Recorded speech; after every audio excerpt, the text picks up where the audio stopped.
Boleh, kita mula ya. Ustaz tanya pula ya. Udahlah masuk lewat ya. Tanya pula boleh tak boleh. Auzubillahi minasyaitonirrajim. Bismillahirrahmanirrahim. Assalamualaikum warahmatullahi wabarakatuh.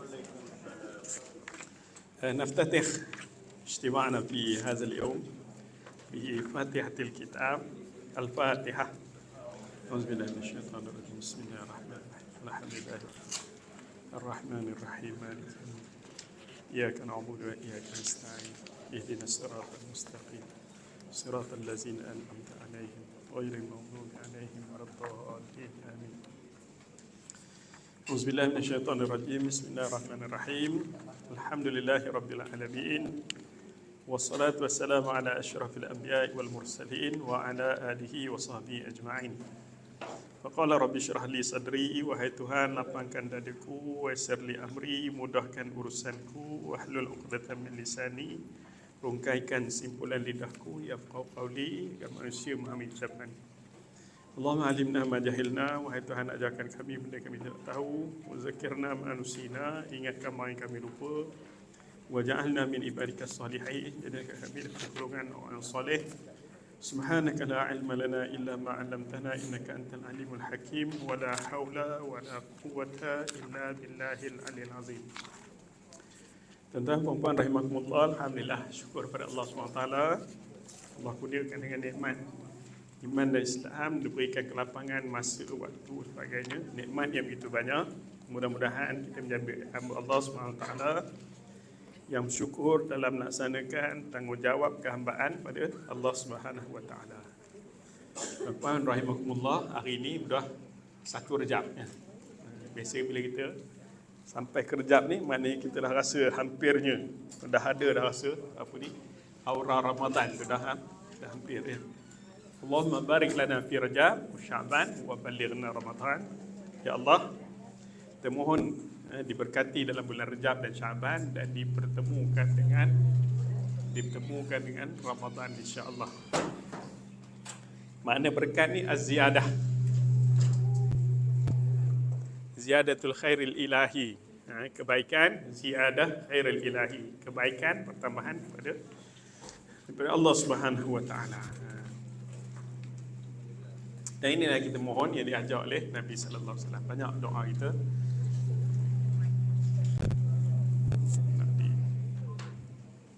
ubah kedudukan ya. Baiklah, lama berhenti kan. Dia nak mula balik lain rasanya. Tuan-tuan dah mula minggu sudah. Mula minggu. Kalau anak kita pun lama cuti nak sekolah tu dia rasa lain sikit. Bukan anak murid je, cikgu je berapa itu. Dah 2 minggu cuti. Malas.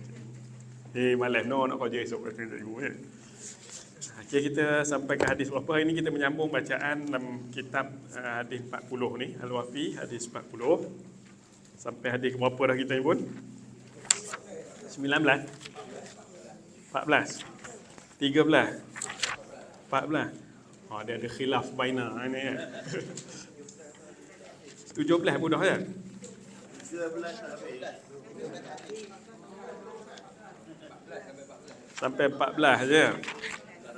Yang marah-marah tu pun belum ya? Oh belum ya? 13 tak habis? Habis lah. 14 itu seorang janda yang berzina, bunuh diri, murtad. Udah dah rasa kan hadis 14 kan? Kemudian berkata baik, hak tetamu, hak jiran, belum ya? Belum. Oh 15 tu. Kita tengok ada yang ke-15. Sebenarnya tuan-tuan pun dah mengaji hadis 40 ni kan, di masjid, surau rasa dah khatam pun. Ini ngulang je lah kan. Kita tengok hadis yang ke-15. Sempat ke nak habisnya ni. Kita ada berapa kelas lagi kan.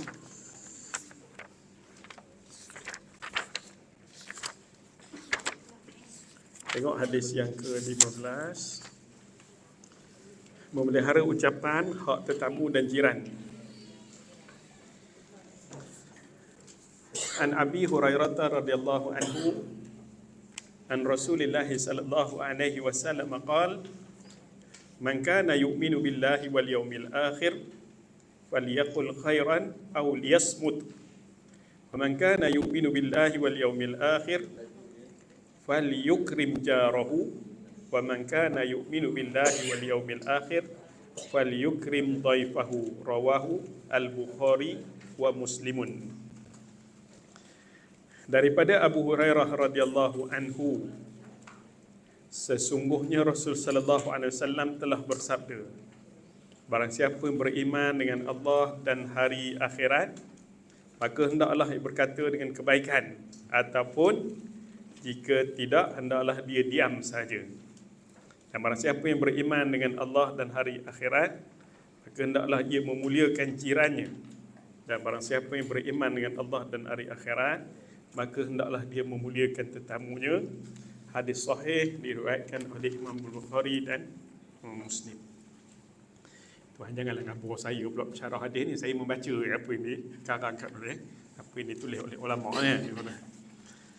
Kita terus kepada fiqh hadis dan petunjuknya. Ikut muka surat sebelah tu, kalau kitab terjemahan ni muka surat 172 ataupun dalam ringkasnya dalam nota kita tu lah. Yang pertama, insan dan hubungannya dengan masyarakat. Al-insan madaniyun bitabai. Itu hakikat kehidupan insan ni, dia tak boleh hidup seorang. Madaniyun bitabai. Manusia hidup di dunia bersama dengan manusia yang lain dan saling memerlukan. Nak makan, untuk Tunggu kita sebut, nak makan sesuap nasi pun memerlukan rangkaian manusia yang pelbagai.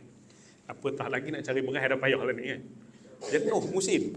Spek mat tak ada, maiden tak ada, kedai ni tak ada lah. Semua RM40 ke atas kan. Mana duduk pun tak tahu kan. Tapi nakkan sesuap nasi pun dia tak boleh dia seorang. Dia memerlukan orang lain. Pernah cerita kalau tuan-tuan dengar penduduk kuliah, Allah yarham Tok Guru ni Aziz cerita untuk sesuap nasi je. Memerlukan orang yang menanam padi nak pula orang yang nak cangkul pula besi, nak apa orang lomuk. Satu-satu tu baru sampai pada kita untuk sesuap nasi. Kalau kita daripada nanam padi sampai nak jual nasi, dah mati situ je lah. Nak dapat suap nasi, kita nak mula daripada mula. Nak membajak, nak ni, bertahun. Islam mengawasi agar hubungan sama manusia berjalan atas dasar yang betul dan sejahtera. Jadi tuntutan ini akan terlaksana. Bagaimana nak mewujudkan keharmonian ini?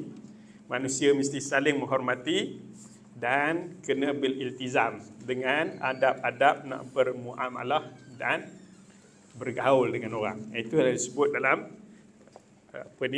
poin ataupun nombor 1 ni. Manusia dan hubungannya dengan masyarakat. Tidak baik, jadi dia mesti ada adab-adabnya.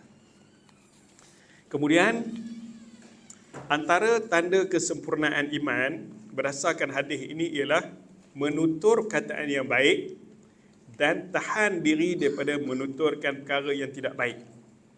Di samping memegang prinsip diam pada perkara yang boleh menyakitkan orang lain atau menimbulkan kefasadan. Tapi ini bukan bermaksud meninggalkan amal ma'ruf nahi mungkar, itu tajuk lain. Tapi ini khusus untuk semua tanggungjawab kita untuk ceritakan kebenaran. Man ra'a minkum mungkaran tu, itu lain. Bukan maksud diam tu, tapi diam di sini pada perkara yang tidak baik. Maksud kesempurnaan iman maknanya man kana yu'minu billah, barang siapa yang beriman dengan Allah dan Rasul, hari akhirat, falyaqul khairan. Maksud beriman dengan Allah dan hari akhirat ini iman yang sempurna, bukan makna tidak beriman. Sebab itu dalam istilah dalam kitab kan, sebelum masuk fiqh hadis tu dia ada istilah hadis. Yu'minu mula, beriman. Maksudnya iman yang sempurna yang menyelamatkan daripada azab Allah dan menyampaikan kepada keredaan Allah. Bukan maksud tu kafir. Siapa yang tidak bercakap baik dan tak diam, dia tidak beriman. Bukan maksud tidak beriman, tapi tidak beriman dengan iman sempurna. Itulah. Yang ketiga, berlebihan dalam kata-kata. Memang sedap berlebihan kata. Banyak bicara kadang-kadang boleh menyebabkan terhapusnya amalan dan tertegah daripada memasuki syurga. Dalam ni ada hadis yang didatangkan. Setiap Muslim perlu berfikir terlebih dahulu sebelum berbicara, sama ada bicaranya itu membawa kebaikan atau menyebabkan kebatilan. Fikir dulu kan. Sebab setiap yang kita lafazkan akan dipertanggungjawabkan oleh Allah Subhanahu wa taala. Fikir dulu elok tak? Semua perkataan yang pernah diucapkan akan dipertanggungjawabkan dan dibalas setimpal dengannya. Itu kita tak. Boleh cakap kan, tapi kamu kena bertanggungjawab terhadap apa yang kamu telajak perahu boleh diundur kan. Telajak kata orang ingat telajak tu lah kan. Dalam banyak-banyak tu yang telajak tu orang ingat. Gitu. Adab berbicara. Nombor 3, berlebihan. Kalau dalam kitab ni memang panjang ni syarah tu, dia membawakan, pengarang membawakan firman Allah SWT dalam surah Qaf, ma yalfizu min qaulin illa ladaihi raqibun atid. Tidak ada suatu ucapan diucapkan melainkan ada berdekatan dengannya malaikat yang mencatat. Itu. Dia audit setiap ucapan tu. Ada lagi, ada lain. Wahal yukabbun nasu ala manakhirihim finnar illa hasaidi alsinatihim. Tidaklah manusia diseret dengan muka dalam api neraka melainkan kerana ucapan daripada lidah. Lidah tu orang kata lidah lebih tajam daripada mata pedang. Adab berbicara, antara yang dikeluarkan oleh pengarang dalam kitab ini, antara adabnya ialah bercakap hanya perkara yang bermanfaat, tahan diri daripada membicarakan perkara-perkara yang haram. Yang kedua, tidak banyak berbicara walaupun pada perkara yang harus. Yang ketiga, wajib bercakap ketika ada keperluan, khususnya untuk menjelaskan kebenaran. Memang dalam kitab ni diletak 3. Yang pertama, menggalakkan berkata-kata yang sesuatu mengandungi manfaat. Yang kedua, tidak berlebihan. Yang ketiga, ada masanya wajib pada benda yang perlu. Tajuk yang kelima, bersungguh-sungguh dalam melihara hubungan kejiranan. Ini maksud kedua. Man kana yu'minu billahi wal yawmil akhir falyukrim. Apa dia? Jarahu.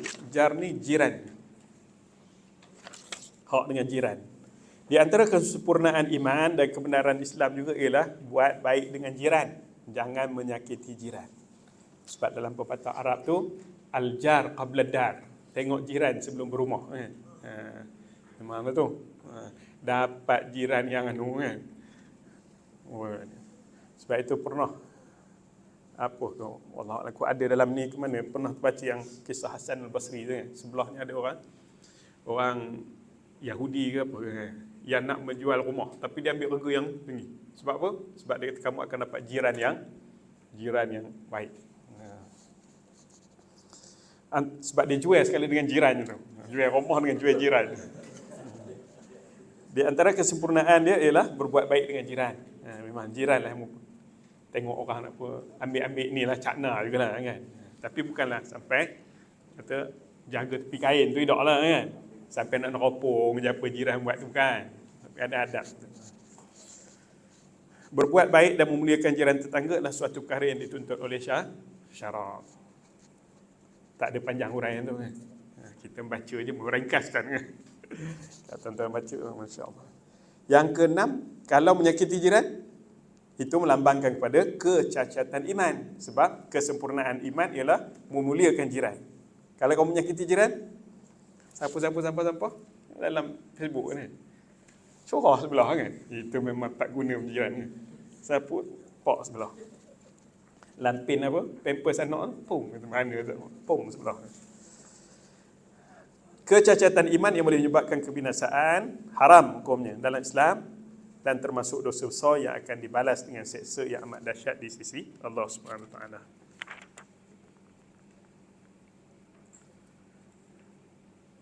Ada pun dibawa dalam kitab ni hadis daripada yang dikeluarkan oleh Imam Ahmad dan Al-Hakim daripada Abu Hurairah tu. Ditanya pada Rasulullah, sungguhnya si fulan ni solat malam, puasa siang hari.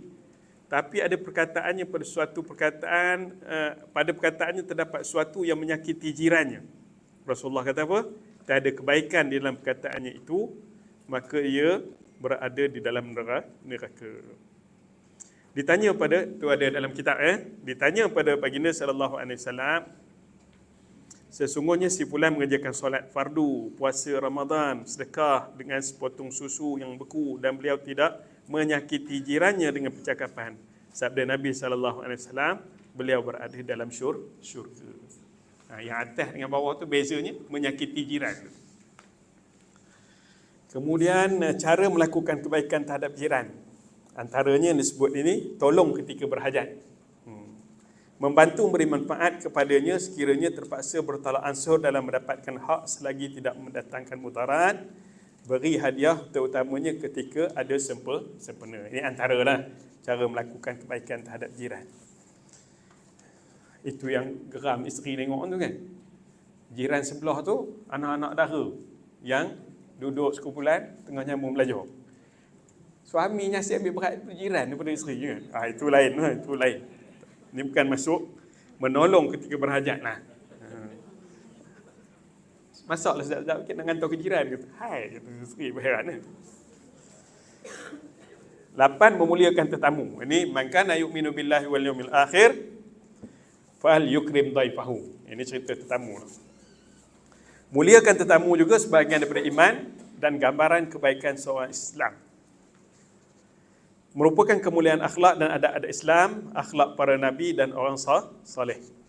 Pendapat Imam Ahmad, kemudian dalam ni adalah hak nak melayan dia berapa lama, wajib ke apa kan.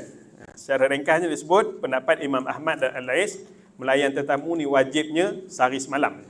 Sehari semalam tu wajib. Majoriti ulama menyatakan melayan tetamu adalah sunat dan di antara kemuliaan akhlak. Dia dah panjang nak dalam kitab ni syarah. Macam mana? Itu pendapat berbeza pendapat.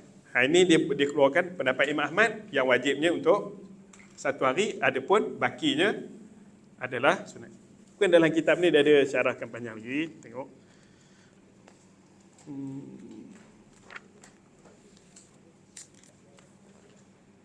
Adab melayan tetamu.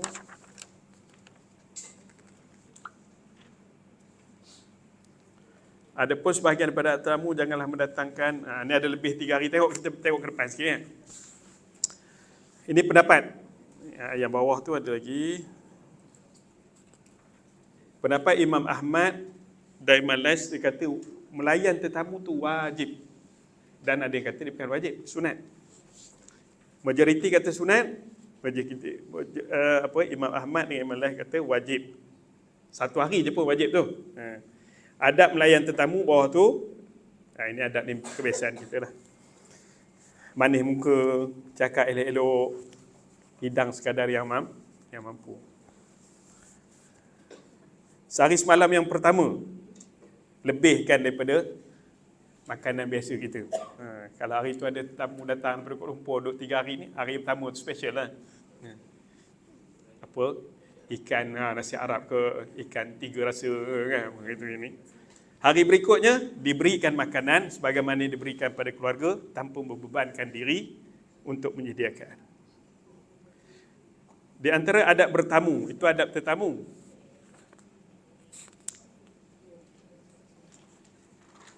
Jangan menyusah dan menimbulkan rasa tidak senang kepada tuan rumah, seperti tinggal di rumah melebih daripada 3 hari. Itu disebut hak yang kita layan tu 3 hari. Ada disebut 3 hari saja. Lebih pada 3 hari tidak menjadi perkara yang disunat dah untuk layan. Tapi itu adalah dalam kitab ni ada melayan tetamu adakah satu ihsan atau satu hak. Melayan tetamu adalah salah satu daripada kemuliaan hak dan adab. Maka ulama telah berselisih pendapat mengenainya. Hak ke ihsan je? Jadi itulah yang tadi ada yang kata itu hak, ada yang kata itu ihsan. Jadi Imam Lais dan Imam Ahmad dia berpegang pada hadis Lailatul Dhaifi haqqun wajibun ala kulli muslimin. Malam pertama je, hari pertama je menjadi kewajipan bagi muslim.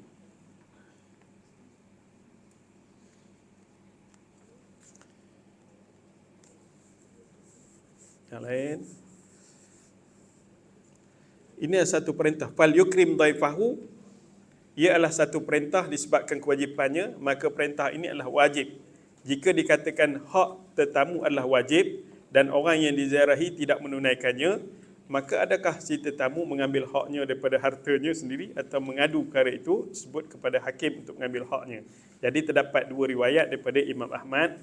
Jumhur berpendapat melayan tetamu adalah mustahab, itu sunat daripada kemuliaan akhlak, bukan wajib. Disebabkan sabda Nabi SAW, fal yukrim dhaifahu, hendaklah ia memuliakan tetamunya. Jadi di dalam riwayat lain dengan lafaz maka hendaklah bersikap baik. Maka kedua-dua lafaz ini tidak menunjukkan bahawa perintah tersebut adalah wajib, lantaran itu adalah ihsan. Dan memuliakan itu adalah daripada bab tentang kebajikan dan kemuliaan akhlak. Jadi ada ulama kata berdasarkan ni dalam kitab ni kan disebut berdasarkan perintah fal yukrim, hendaklah ia memuliakan. Memuliakan ni wajib kita. Jadi perbahasannya adakah dia hak ataupun sekadar ihsan. Kalau hak tak buat dosa. Sedangkan dia kata kalau kawan tu pergi ke rumah kawan tu, dia tak ada sesuatu yang boleh ditunaikan kepada orang yang bertamu, adakah tamu tu layak mengambil haknya, boleh mengadu pada hakim. Jadi berdasarkan pendapat ini ada yang mengatakan dia bukannya wajib, tapi dia adalah antara kemuliaan akhlak. Pindah pada hadis berikutnya 16 ya. Nak habis hadis ni 42 hadis. Baru hadis ke-16. Masuknya lewat 15 minit. Tadi lajak di atas. Hadis yang ke-16, jangan marah, syurga adalah untukmu. An Abi Hurairah radhiyallahu anhu anna rajulan qala lin Nabi sallallahu alaihi wasallam awsini qala la taghdab faraddada miraran qala la taghdab rawahu al-Bukhari. Daripada Abu Hurairah radhiyallahu anhu, sesungguhnya seorang lelaki telah berkata kepada Nabi sallallahu alaihi wasallam, "Ausini, berikan wasiat padaku. Berwasiatlah kepadaku." Ausini. Sabda Nabi sallallahu alaihi wasallam, "La taghdab, jangan kamu marah." Faraddada miraran, lelaki itu mengulang berkali-kali. Berulang kalilah tanya. Sabda Nabi sallallahu alaihi wasallam, "La taghdab." Jawapan Nabi masih lagi sama, iaitu jangan marah. Dalam hadis ni ada sebut sikit siapa lelaki dalam kitab ni. Istilah hadis tu dia rajulan, seorang lelaki. Berdasarkan riwayat lain dia kata lelaki itu adalah Abu Darda.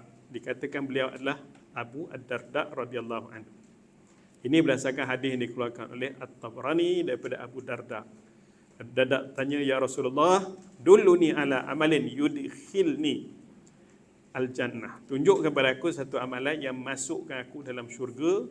Nabi sebut la taghdab walakal jannah. Jangan marah, syurga adalah untuk. Ada juga yang menyatakan lelaki itu bukan Abu Darda, tapi dia adalah Jariyah bin Qudamah, dalam kitab ni, berdasarkan satu hadis yang dikeluarkan oleh Imam Ahmad. Itu tak apalah itu. Yang pentingnya seorang lelaki bertanya pada Rasulullah, beri wasiat, Rasulullah kata jangan marah. Ini masih lagi akhlak seorang Muslim. Muslim adalah seorang insan yang punya sifat yang mulia dalam semua keadaan. Bila sebut seorang Muslim, akhlak seorang Muslim tu sepatutnya hanya dihiasi dengan sifat-sifat mahmudah. Jadi wasiat Rasulullah ni menggunakan ucapan yang ringkas tetapi terhimpun padanya segala kebaikan dan menghalang segala kejahatan, ataupun disebut sebagai jawami'il kalim. Ringkas tapi maksudnya menyeluruh ya. Apa wasiat Rasulullah ni? Satu je, jangan marah. Rindu kepada syurga. Para sahabat amat merindui syurga dan usaha untuk mencari jalan supaya mereka dapat memperolehi syurga dan keredaan Allah. Jadi pertanyaan sahabat ni menunjukkan sahabat ni memang mencari setiap ruang kebaikan untuk mereka rebut-rebut.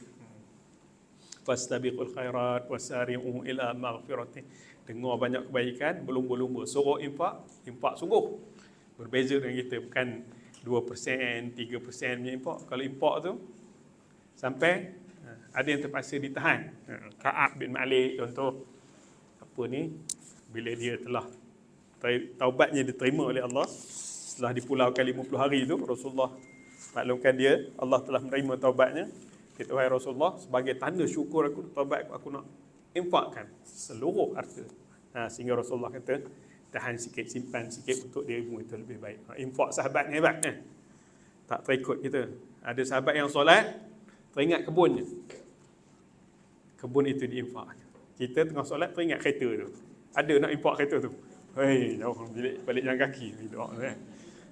Kita jauh lah. Berlemah lembut dan menguasai diri adalah jalan kejayaan dan keredaan. Berjuang menentang nafsu agar tidak menguasai diri. Jangan biarkan kemarahan bertapak dalam diri.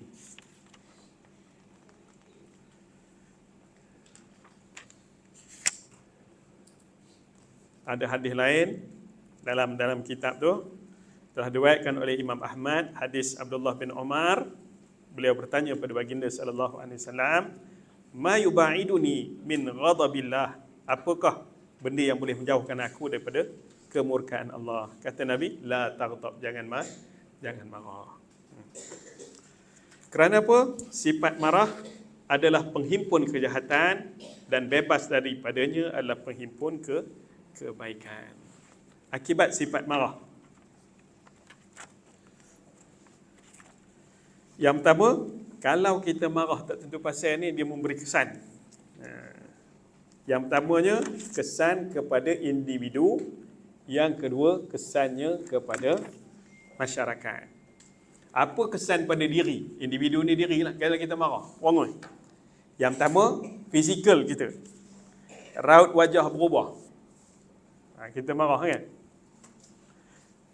Ada nampak muka orang marah senyum ni? Ada kan? Berubah muka ni. Itu pertama. Darah meluap. Anggota menggeletar. Urat leher tegang. Pergerakan jadi kelam kabut. Ngetar je, rasa nahan-nahan. Itu kesan pada badan. Akhlak. Apa lagi? Lidah mudah mengeluarkan kata keji. Orang dah marah kan? Orang dah marah. Mengumpat, mengutuk, macam-macam. Keimanan. Beri kesan dan sifat marah ni pada sudut iman. Beri kesan. Sebab kemungkinan disebabkan oleh marah tadi tak boleh mengawal tu, dia akan mengeluarkan perkataan yang kadang-kadang perkataan itu boleh membawa kepada kekufuran. Kalau tak dapat ditahan. Ucapan yang boleh membawa kepada kekufuran disebabkan marah. Kalau dalam masyarakat, itu maklumlah, umum tahu apa dia, akan wujudnya permusuhan, kebencian, silaturahim, kehidupan masyarakat, sanak saudara. Itu kesan yang akan hadir daripada sifat marah. Cuma pengarang ini memberikan beberapa sebab dan cara merawat sifat marah. Yang pertama dia letak sebab-sebab kemarahan. Yang pertama ni orang marah, yang pertama ni mungkin sebab sombong, takbur, ingin mengatasi orang lain. Ini apa sajalah yang kita boleh fikirkan. Tak mesti dalam kitab ni. Contoh ada soalan yang suruh tanya kan, boleh nyatakan sebab-sebab sifat marah. Tak mestilah mengapai sombong, takbur, ni. Tak apa. Apa saja benda yang boleh menyebabkan sifat marah. Betul belaka dah tu. Terlalu banyak bergurau pun ada juga sini. Sebab marah ni salah satu daripada apa yang disebut oleh pengarang ni lah, gurau melampau. Mula bergurau, lepas itu bertumbuk. Lepas itu bunuh. Berdebat dan sebagainya. Berdebat. Kalau berdebat untuk mencari kebenaran, bincang wajadilhum billati hiya ahsan, itu memang dianjurkan. Tapi kalau berdebat nak menegakkan dia tu yang benar, itu memang dilarang. Sebab berdebat ni boleh membawa kepada kemarahan. Ini boleh membawa kemarahan ni. Jadi kena jual sebab marah. Cara merawat kemarahan, latih diri berakhlak dengan akhlak yang mulia. Kawal diri ketika marah. Ingat akibat dan kelebihan menahan marah dan memberi kemaafan. Ini semua balik pada diri lah. Minta perlindungan Allah daripada syaitan. Dalam ni ada di bawah hadis ni. Syaitan itu apa? Berada di pembuluh darah tu kan.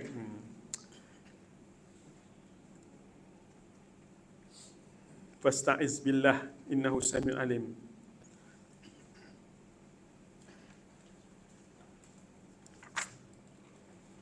Wal kaziminal ghaiz. Okey. Mengubah kedudukan pada ketika sedang marah. Kalau marah tu kita sedang berdiri, dianjurkan untuk duduk. Kalau duduk, baring ni. Apa ni? Kita tengah ada bos panggil kita kan. Marah-marah, kita pun nak marah, tiba-tiba baring. Baring menahan marah. Tengoklah keadaan. Itu memang menimbulkan marah. Tengok bos pula baring ni. Tidak bercakap. Ini satu lagi. Kerana barangkali dia akan mengeluarkan perkataan yang boleh menambahkan kemarahan. Orang tengah marah, jangan cakap. Itu sebab suami dia selalu cool. Jangan. Isteri bukanlah marah, tapi isteri kebanyakanlah saya tanya sahabat-sahabat lain yang ada masalah apa tu kan. Ada masalah ke ada yang lebih sikit kan. Ada dua ke apa. Macam mana cara mikir ni kan. Bukan tanya nak amal, tanya nak tahu. Itulah menahan cakap. Diam, senyap, tengok kan.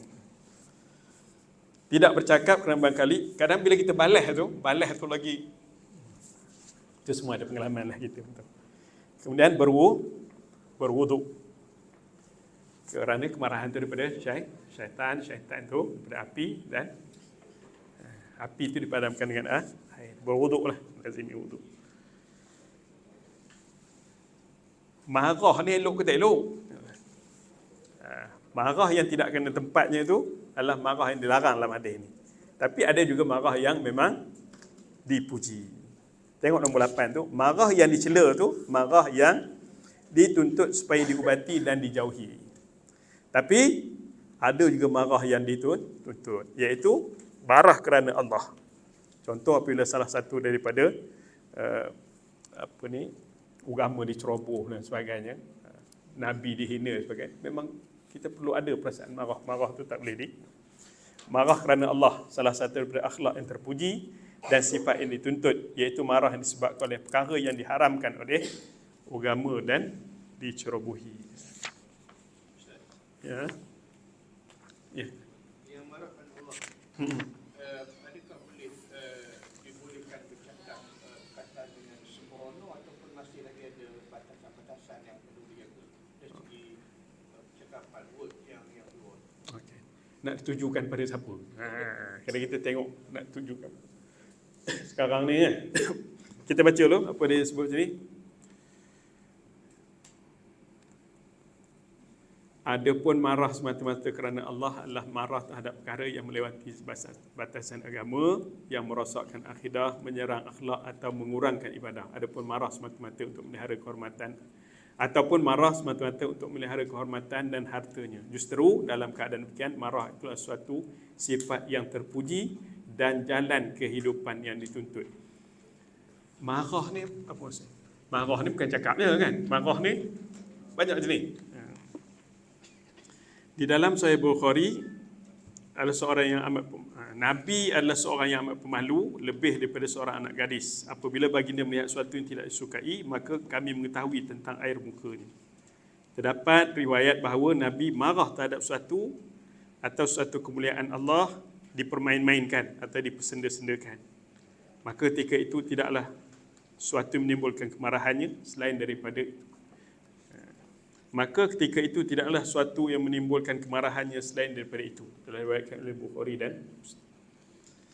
Apabila berlaku sesuatu yang menyebabkan kemudaratan pada Islam direndahkan, dipermainkan, ketika itu kita dituntut ataupun ucapan kita itu bukan marah yang dibenci. Cuma tuan kita tanya ni, bagaimana tahap marah kita tu kan? Tahap marah, kesesuaian. Adakah boleh sampai kita nak mengeluarkan kataan yang tak elok? Macam mana pandangan tuan-tuan? Kesesuaiannya. Marah ni tuntut, tapi kaedahnya adalah kaedah yang betul. Bukan satu yang boleh menimbulkan mudarat yang lebih besar. Sebab itu kalau dalam amar ma'ruf nahi munkar pun melakukan pencegahan ikut kadar kemampuan kita. Kemampuan. Kalaulah dengan teguran kita itu menyebabkan mudarat yang lebih besar, ketika itu kita nak tuntut dengan cara menegur, tapi dengan cara yang sebab tu dia ada hati, ada lidah, ada tangan. Itu dalam menegur kemungkaran. Kaedahnya ni, kaedah yang terbaik lah kena spesifikkan apa sebenarnya yang boleh. Tak juga dia ikut orang lain keadaan. Ma'ruf nahi mungkar ini bil hikmah. Bil hikmah. Hikmah ni bukan cakap lembutnya kan. Kadang-kadang kena carut juga. Bukanlah kata nak carut. Maknanya kadang-kadang kena juga bahasa yang kasar. Tapi ada yang sebut Nabi tak pernah menggunakan. Allah alam, tuan tengok Tapi maksud hikmah itu ialah meletakkan sesuatu pada tempatnya. Kalau perlu gosok. Kalau perlu jentik telinga. Ada yang perlu mula gosok dulu. Harap tak nanti jentik telinga. Tak mahu. Sport ni. Tak mahu guna. Ikutlah kaedah yang berbagai.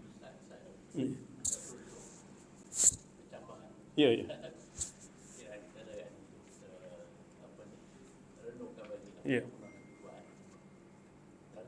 Ya. Apabila Nabi marah kepada Ka'ab bin Malik, Ya. Nabi utuskan macam pembunuh upahan lah. Akhirnya Ka'ab bin Malik dibunuh. Lepas itu dalam perang Azab pula, ada orang yang Yahudi yang menggunakan syair untuk membangunkan kemarahan. Ya. Dia pergi hasut orang-orang Quraisy supaya menggunakan syair-syair dia. Ya. Untuk orang Quraisy menentang Nabi hingga wujud pasukan Ahzab Ya. Jadi Nabi gunakan pembunuh upahan. Marah yang Nabi benda tu sekarang macam Nak nyuruh bunuh lah. tapi itu dibuat oleh orang-orang Yahudi macam sekarang dia marah kepada orang yang mempengaruh Contohnya dia bunuh pemimpin Hamas yang boleh mempengaruhi itu dengan kaedah yang menggunakan pembunuh upahan. Di Malaysia pun macam tu juga, ada orang yang ada pengaruh orang Palestin digunakan pembunuh upahan. Jadi untuk pencabaran fikiran lah. Macam mana suasana sekarang ni. Nabi pernah buat. Tapi kita dah tak ada lah. Orang Islam tak buat lah. Mencegah kemungkaran Tapi dalam sirah memang ada disebut. Itu adalah dalam suasana peperangan. Dan memang kalau ikut penyair itu memang terlibat dalam peperangan. Dan dia pernah dilepaskan oleh Nabi dalam peperangan Badar. Tapi dia dipujuk, dia janjilah dia takkan turut serta lagi mengapi-api. Tapi bila dia dipujuk oleh musyrik Mekah, akhirnya dia balik bersyair. Ketika itulah lepas perangan Uhud itu, dikejar balik. Akhirnya bila dapat ditangkap, Nabi tak bagi peluang kedua dah. Inilah orang yang telah berjanji sebelum itu, tapi lepas itu dia melakukan juga. Nabi kata yang ini bunuh. Itu dalam suasana peperangan. Tapi dalam suasana negara yang aman, dia mengikut kaedah yang terbaik. Ini cerita bab marah. Yang tadi cerita bab peperangan. Peperangan kena bunuh. Itu pun bukan daripada individu. Itu adalah daripada, kalau Nabi itu dia pemerintah. Dia sendiri adalah pemerintah. Bagus terima kasih. Tuan-tuan ni pun banyak ilmu ni. Kalau kita buka je tuan-tuan cerita pun sedap. Saya baca hadis je tuan-tuan terang Bagus. Okey. Kita terus hadis yang ke-17. Ustaz ni nak laju jangan. Saya pun tidaklah ada info yang banyak. Apa yang ada dalam buku ni saya baca. Kalau tuan baca sendiri pun, contoh sebelum hadis ni tuan dah baca kan. Saya ringkas hampir tuan baca ni. Tak ada penambahan lebih, tak ada ilmu lebih. Apa lagi nak mengatakan sekarang ni orang cerita ulama, siapa yang sepatutnya disebutkan ulama kan, tak ada jadi benda-benda itu kan. Wa alim, al-alimu man ya'malu bi ilmih. Alim tu jamak pada ulama kan. Ulama jamak pada alim. Salah satu maksud alim itu Al-alimu man ya'malu bi ilmi. Orang yang beramal dengan ilmu ni.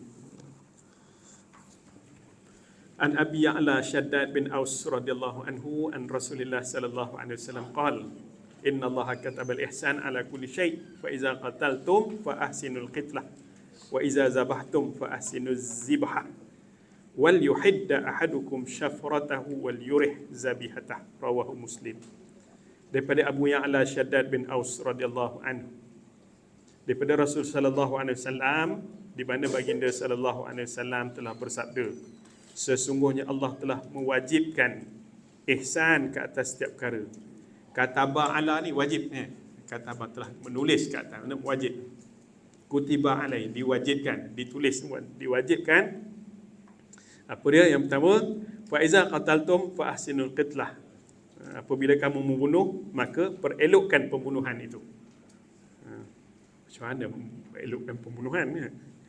Dan jika kamu menyembelih, maka hendaklah perbaguskan kesembelihan itu.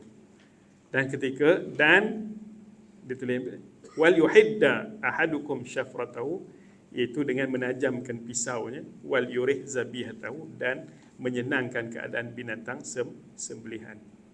Ihsan ni sampai peringkat nak menyembelih binatang pun diajar oleh agama.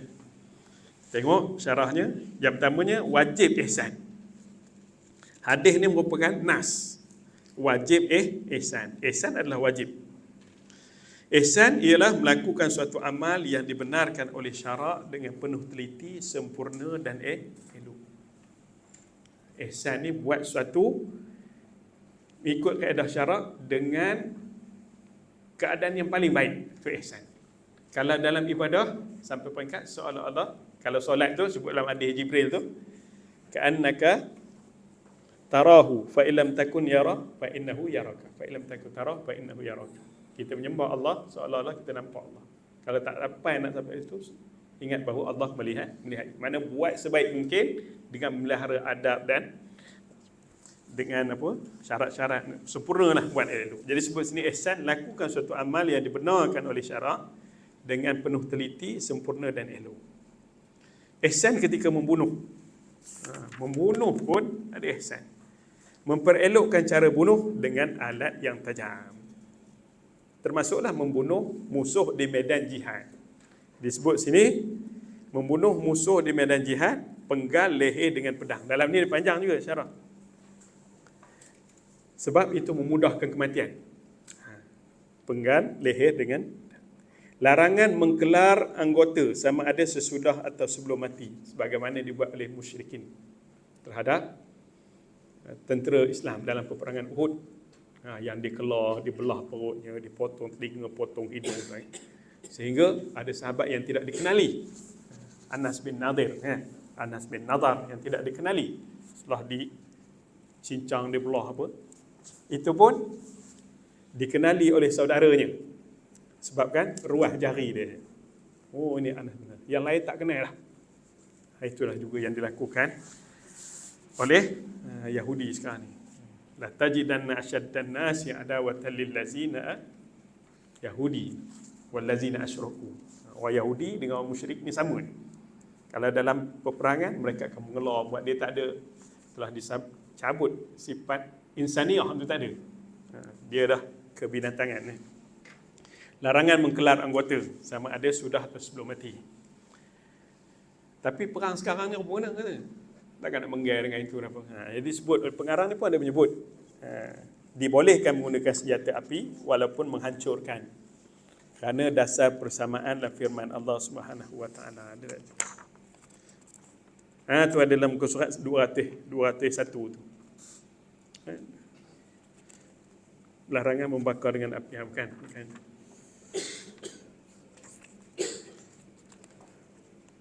Muka surat 199 ni. Atas sekali tu, diharuskan bagi kaum muslimin menggunakan senjata api dan bahan pemusnah secara saksama sebagaimana digunakan oleh pihak musuh. Ada dalilnya tu. Fa man i'tada alaikum fa'tadu alaihi bimisli ma'tada alaikum. Kalau mereka ada bom, kita pun ada bom. Guna senjata tu. Mana dibenarkan.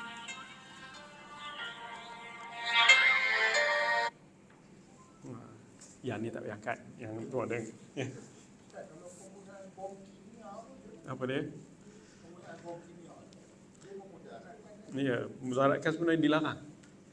Dilarang. Itu kalau di peringkat antarabangsa pun undang-undang dunia pun memang dilarang kan. Tapi orang Yahudi ni selain daripada bangsa dia adalah anggap macam lebih teruk daripada haiwan kan. Orang lain tu macam haiwan, dia tak ada nilai di sudut. Sebab tu dia buat apa saja dia nak tu. Fa man tada alaikum fa tadu alaihi bimisli ma tada alaikum. Jadi peperangan sekarang kalau orang dah guna senjata takkan kita berpedang je lagi gitu kan. Bila nak nunggu mancung lehernya. Tapi beraninya orang Palestin ni, tapi pergi betul je kan. Pergi siap ketuk lagi kan. Oh itu memang hebat. Tak pernah buat dia orang kan. Dia ketuk. Sebab tak bagi salam kan. Bagi salam.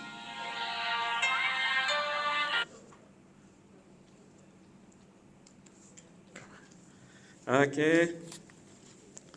Membunuh musuh di medan jihad, penggal leher dengan pedang, larangan mengkelak anggota, tapi dibolehkan guna senjata api atas dasar tu famanik tada alaikum fa'tadu alaihi bimisli ma tada alaikum. Tidak dibenarkan sama sekali menjadikan penyiksaan dalam peperangan sebagai matlamat dan tujuan. Tapi walaupun bolehkan guna senjata, tapi dalam Islam bukan tujuan tu untuk menyiksa, bukan. Itu bukan matlamat. Tapi matlamat ni untuk bertahankan diri dan mengalahkan musuh.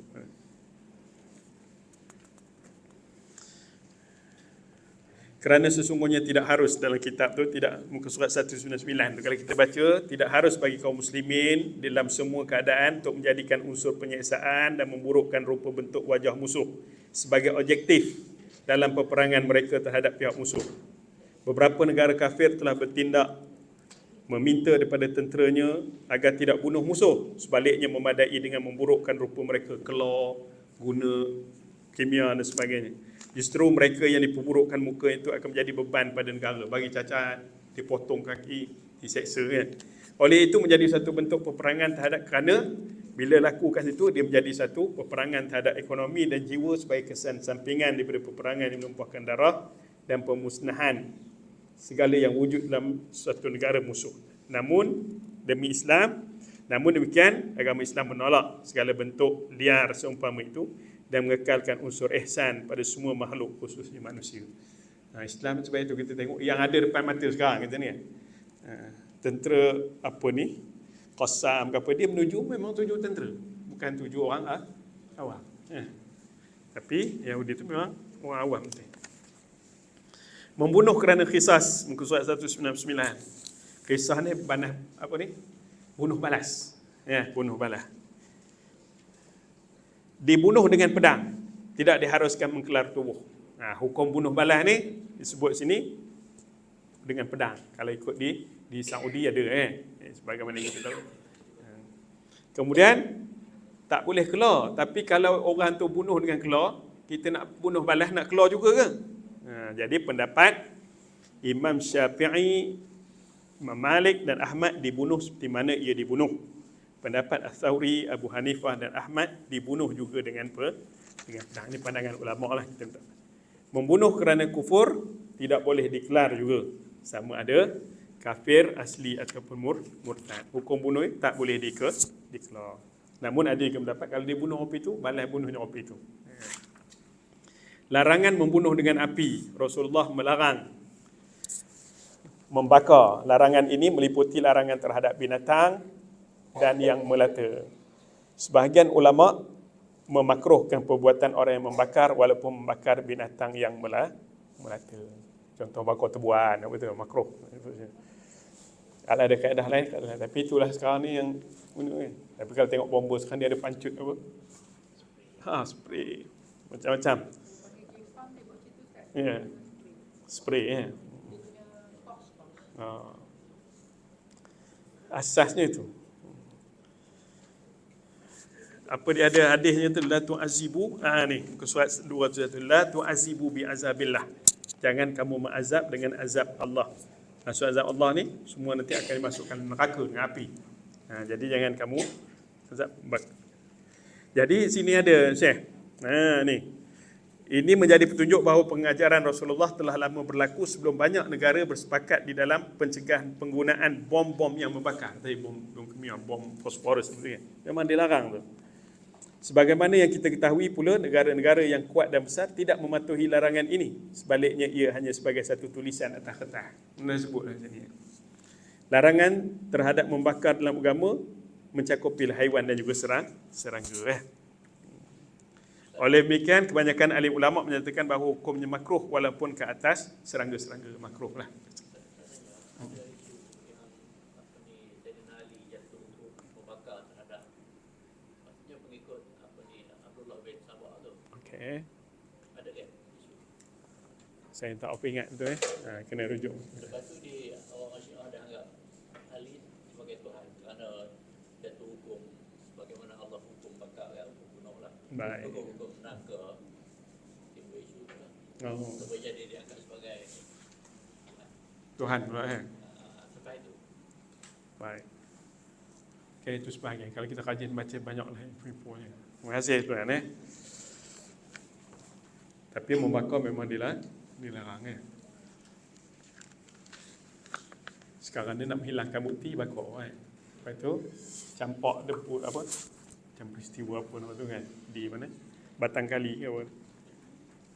Bunuh, bakar, campak dalam sungai Ingat orang tak boleh curi.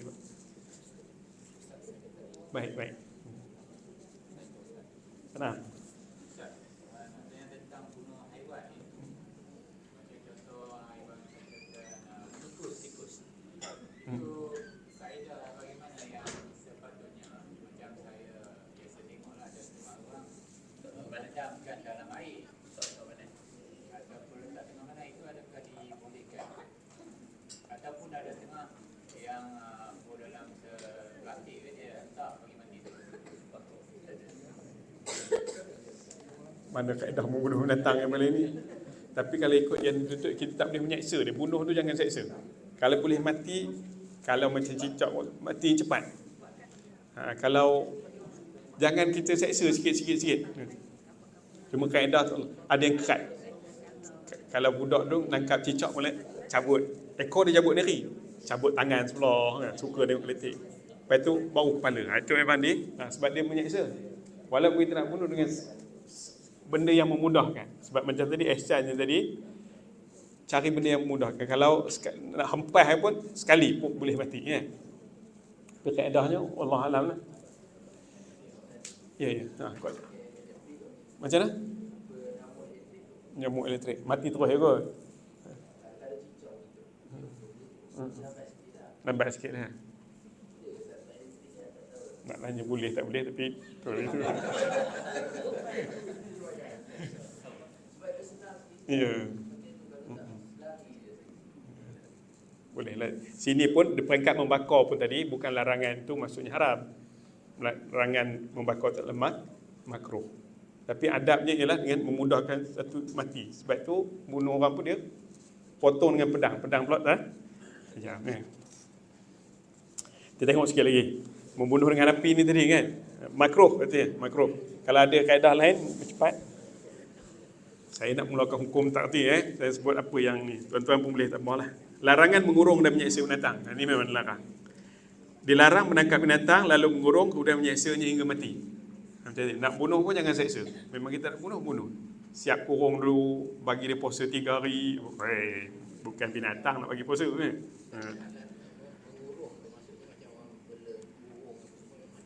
Ya. Ada orang kata ikan, orang kata payah betul. Sebab ikan ni dia tak ada merasa kurungan itu, kata demo. Macam demo ikan lah kan. Tahu lah. Dia kata ikan tak terasa kurung sebab dia berenang tu rasa bebas je walaupun tempat kecil. Kata demo yang menyewa ikan lah kot. Macam mana demo boleh tanya ikan tu ke maunya? Wallahualam ya. Dilarang menangkap binatang lalu mengurungnya. Masuklah burung apa kan. Kemudian menyeksanya sehingga mati. Larangan menjadikan sesuatu yang bernyawa sebagai sasaran panah. Itu. Apa targetnya? Targetnya burung, lembu, Apa di Spain kan, orang jadikan lembu tu untuk main apa, akhirnya dia mati. Itu pun penyiasaan pada binatang. Ihsannya Islam ni sampai menyembelih benda yang halal pun dijaga. Islam telah menetapkan adab yang perlu dijaga oleh setiap Muslim ketika menyembelih. Ini merupakan manifestasi praktikal kepada ihsan dan lemah lembut. Sampai nak menyembelih haiwan pun ada adabnya. Antara dia apa?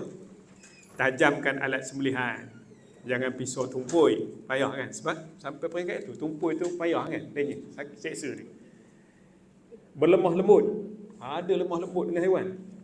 Binatang dibawa ke tempat sembelih dengan lembut. Dalam hadis ni ada sebut ni, Rasulullah tengok ada sahabat yang menarik kambing sembelih, tarik telinga.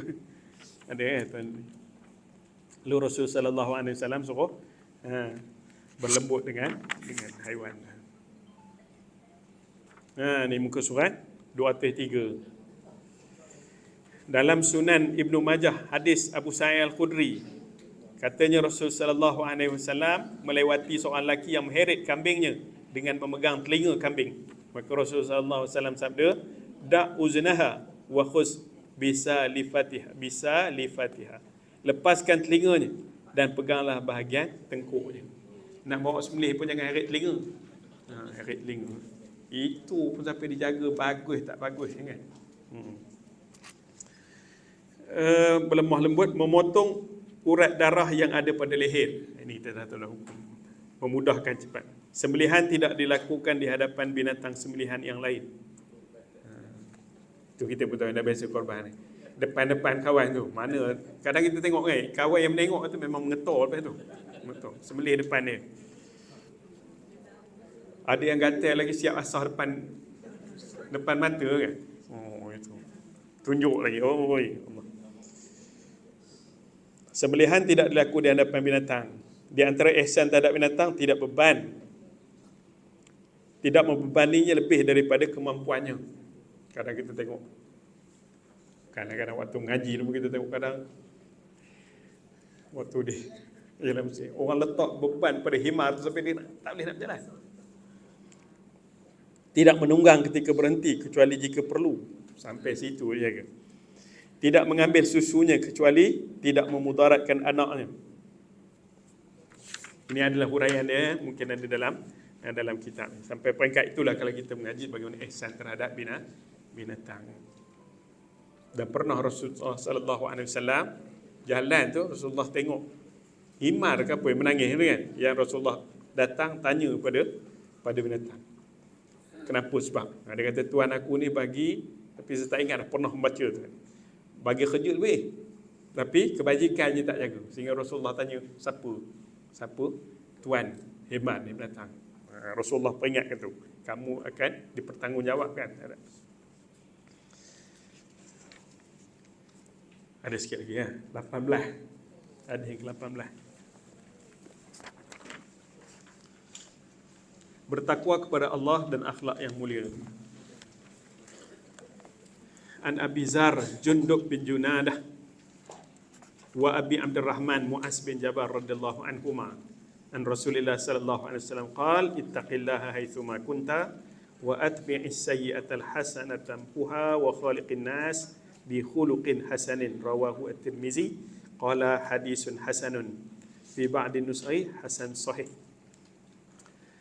Daripada Abu Zar Jundub bin Junadah dan Abu Abdurrahman Mu'az bin Jabal. Ini ada dua orang sahabat yang meriwayatkan hadis ni. Yang pertamanya Jundub bin Junadah. Abu Zar itu adalah kunyahnya. Dan yang kedua Mu'az bin Jabal. Kunyahnya Abu Abdurrahman. Kunyahnya gelaran. Daripada Rasul sallallahu alaihi wasallam bersabda, ittaqillah. Ittaqillah, bertakwa kepada Allah, ataupun disebut sini takutilah, takutlah Allah. Di mana saja kamu berada, dan ikutilah kejahatan itu dengan kebaikan. Maka kebaikan itu akan menghapuskan kejahatan, dan berakhlaklah dengan manusia dengan akhlak yang mulia. Ini merupakan wasiat Rasulullah SAW kepada Abu Zar dan kepada Mu'az bin Jabal. Allah menjadikan manusia sebagai khalifah atas muka bumi. Mengutuskan di kalangan mereka Rasul diturunkan wahyu sebagai petunjuk dalam melaksanakan perintah Allah dan meninggalkan larangannya demi untuk kebaikan dunia dan akhirat. Manusia sebagai khalifah Allah. Jadi apa wasiat Rasulullah ni? Antara wasiat ni hadirnya wasiat yang besar yang mencakupi hak Allah dan hak hamba ni. Menjadi petunjuk, bimbingan dan pelajaran pada semua umat. Memandangkan banyaknya kebaikan, besarnya manfaat yang terdapat dalam hadis ni dalam merealisasikan kebahagiaan dunia dan akhirat. Walaupun asalnya pangkat awal macam wasiat Rasulullah untuk dua orang sahabat ni, tapi juga untuk umat keseluruhannya. Apa yang pertamanya? Pertama ialah saranan yang paling utama dalam wasiat ini ialah takwa. Takwa. Itulah himpunan segala kebaikan dan pencegah segala kejahatan. Banyak hadis dan banyak ayat yang menyebutkan tentang keutamaan dan besarnya faedah takwa. Merupakan wasiat kepada hamba Allah sama ada yang terdahulu maupun yang kemudian. Itu bertakwa kepada Allah Subhanahu wa taala. Apa dia hakikat takwa? Kalimah ni jamik dan manik, merangkumi semua perkara yang membawa kebaikan. Merangkumi semua perkara yang dibawa oleh Islam.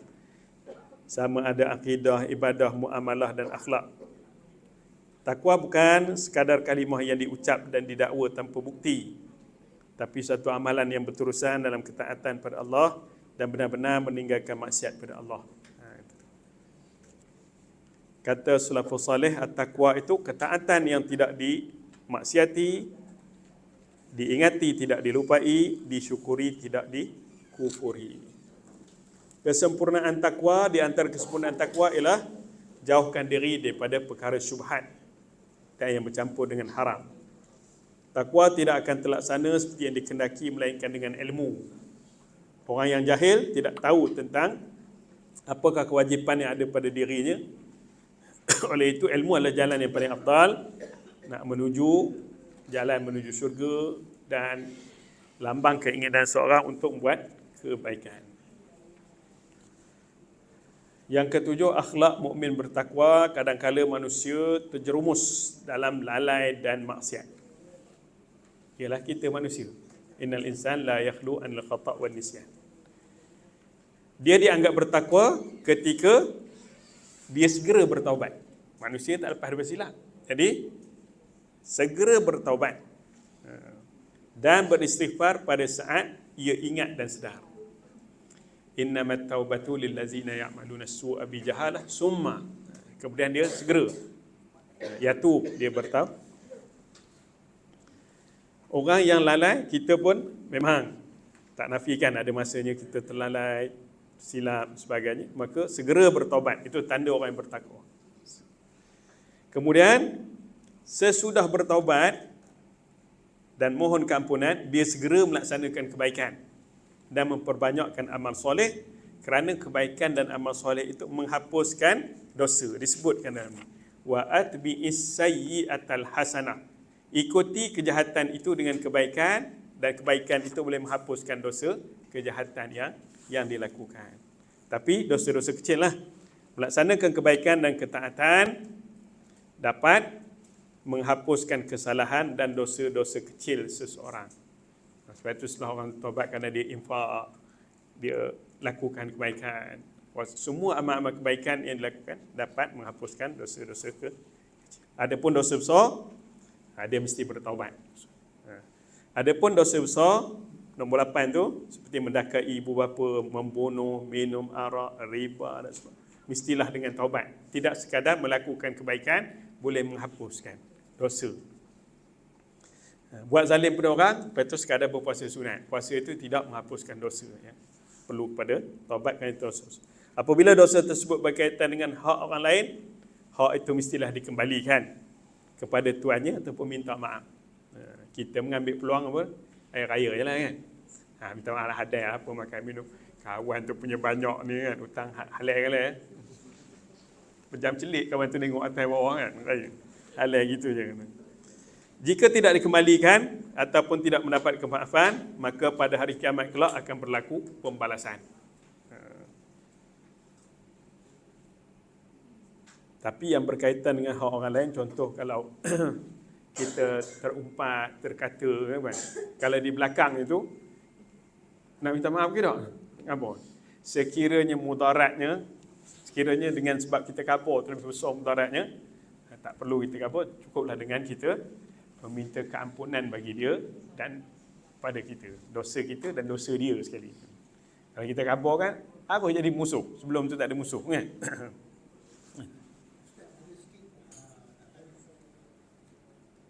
Ya.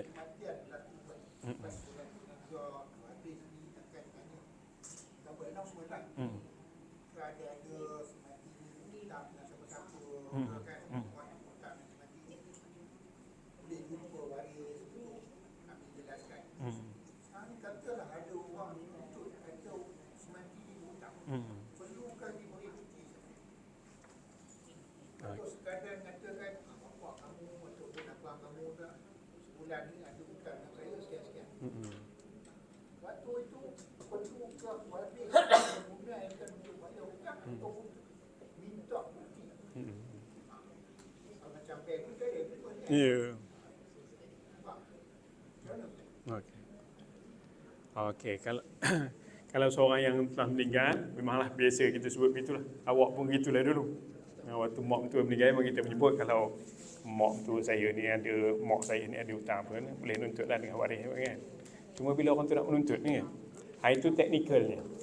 Teknikalnya mengikutlah. Kalau memerlukan kita rasa kita pun tak kenal entah mana-mana, tak menjadi kesalahan kalau kita nak minta bukti, itu teknikal. Tapi kalau hutang memang kena kaedah lah tu, kaedah. Tak jadi kesalahan kalau nak minta bukti tah mana-mana datang kan. Tiba-tiba je kan. Itu tak apa lagi. Tiba-tiba di hospital, saya ni isteri yang ketiga dia. Lagi. Itu politik juga kan. Tak. Ingat nak nuntut hutang, apa nak nuntut, ada lagi je.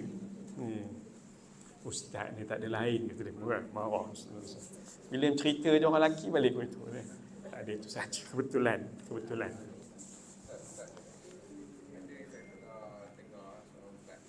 Okay. Sama juga macam ni yang kita nazar dia macam hutang.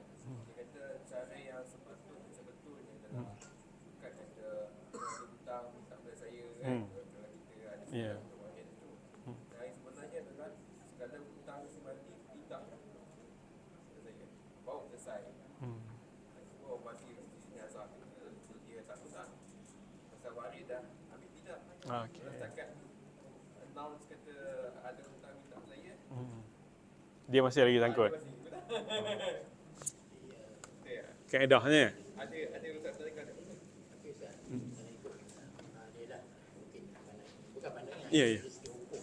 Sebenarnya si mati itu perlu dibayarkan harga dia tinggalkan sebelum difaraidkan. Jadi harta hutang itu tidak diwarisi oleh keluarga atau pewaris. Kan? Jadi kalau statement itu tak betul lah. Kalau kalangan mengatakan hutang itu dipindahkan kepada waris, satu kesalahan.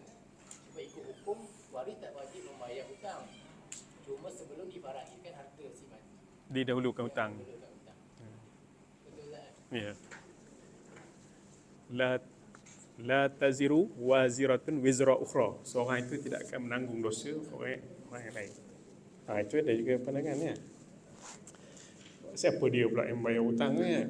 Hutang tu hutang orang lain ni. Tapi menjadi kewajipan pada waris lah untuk menyelesaikan. Demi untuk kebaikan si mati. Kalau mak ayah kita kan. Wajib pada harta dia tu kan. Pada Harta dia itu sebelum difaraid itu wajib. Tanggungan hutang tu kepada waris.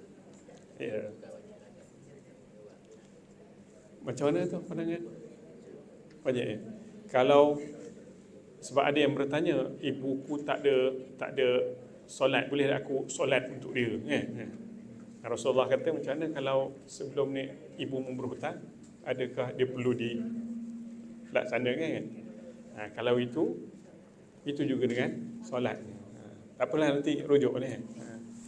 Sebab antara kewajipan waris terhadap, saya pun tak elok detail kan. Tak apa tu nanti tuan rujuk tak payah. Apa tak? Saya dengar tak cakap itu. Saya pun macam betul. Ya, Kita sampai lah. ya. Tapi orang lain akan pegang apa ni? Kita pun tak tahu mana sudah backup. Itu yang saya Eloklah kita rujuk kaedahnya adakah nak sebut pindahkan terus pada hutang dia dipindahkan pada saya, kemudian boleh tuntut pada saya gitu kan.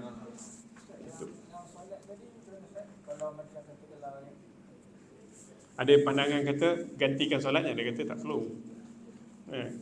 Kita pula nak menyolatkan dia, tak ada. Cuma ada pandangan kata ganti puasa kena ganti ya. Puasa ganti.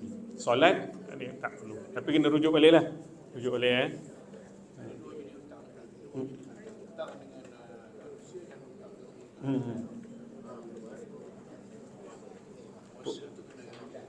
hutang dengan manusia dan hutang dengan kalau saya tak ada mendetail baca tu, saya tak berani nak menjawab ni kan, sebab dia kadang banyak pandangan. Saya minta maaf tu yang cerita. Kalau buat pekau saya minta maaf awal-awal je. Lagi kalau saya dah terkeluar tu kan nak mencari, nak betul balik tu jadi beban pula. Jadi sebut tak tahu, nanti kita rujuk gitu. Senang no, tak ni kan nak melepas diri je kan.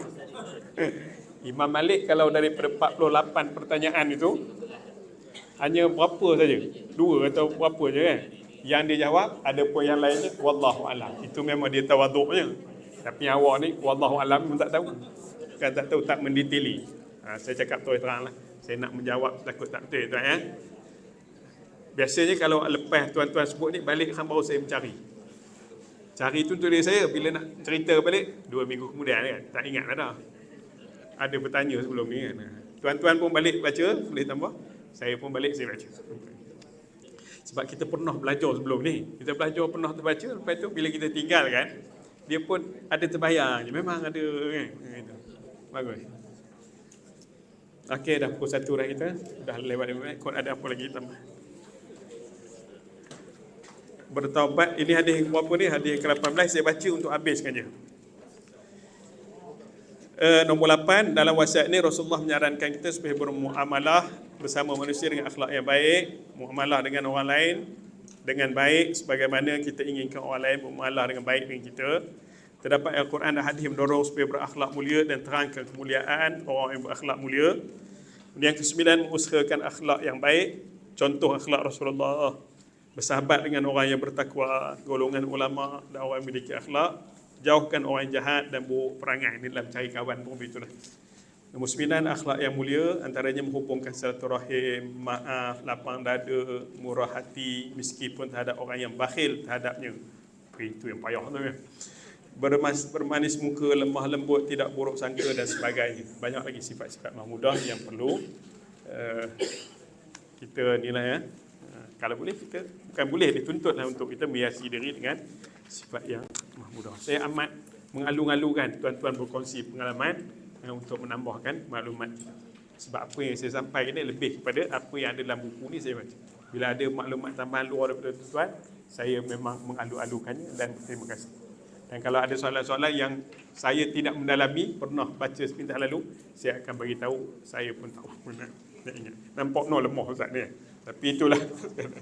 Wallahu alam. Subhanallah bihamdihi, subhanakallah wa bihamdika, asyhadu an la ilaha illa anta. Bismillahirrahmanirrahim. Wal 'asri illa allazina amanu wa 'amilus solihati wa tawassaw bil haqq. Assalamualaikum warahmatullahi wabarakatuh.